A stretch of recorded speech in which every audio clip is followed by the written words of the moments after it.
Alrighty guys, so we've come up with a name for this car, being a Honda Civic that we got for 85 bucks. We're going to call it the Low Limit Civic. That's going to be its new name. And low limit because we're not going to put a whole lot into this car, just enough to get it straightened out and back road worthy. And so we're going to keep the limit low on it, so it's going to be the Low Limit Civic. So we pulled a couple parts off of it. Pulled the bumper support off the front, and it looks pretty gnarly right here where the guys hit something when he went off-road. He nailed it right there. And the bumper mounts, got those pulled off. Went ahead and took the condenser off because it's junk. It got hit. And pulled the headlights out, and they're junk. We're going to throw them away. And so now we're draining the radiator, and the little drain valve's right here. Right here, real easy to get to. In the middle of the radiator, right there in the back. You just unscrew it and it comes out. So we're going to drain that and pull the radiator off. And see about bending these tabs right here. That one's kind of bent up a little bit. This one's folded all the way backwards. We're going to try to straighten that out. Get this radiator out and see what's going on behind it. I think we're pretty straight behind that. I think we just got to straighten out a few tabs here, and got parts on the way, and we'll start putting some new parts on it and see where we're at. We already replaced the control arm, the lower control arm right here. It looked like a guy hit a pole or something on the old one. It was all jacked right there. Here's the old one that came off. You can see when you look at it, that's kind of the view I had right here. I mean, he smacked something right there hard. So we replaced that. And got the new one on here now. It's nice, and that's how it should be right there. Everything's in the right spot. But our alignment's still off right here on the strut right here. We're going to replace the struts. We're going to put all kinds of new suspension on it up here. So yeah, stay tuned, and we'll get this radiator out and see how bad it is behind that. All right, so I went ahead and pulled the lower radiator hose off the bottom down there. So now I'm going to finish taking the radiator out, and we'll see what we got.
There you go.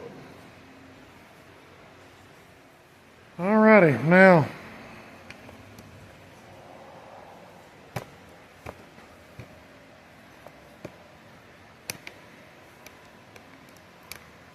all we got to do is straighten out that corner over there where the radiator mounts. We're going to replace that one and this one on the air conditioning lines. And then we're going to straighten out that bracket right there where the radiator sits in there. And yeah, we'll start putting new parts back on it.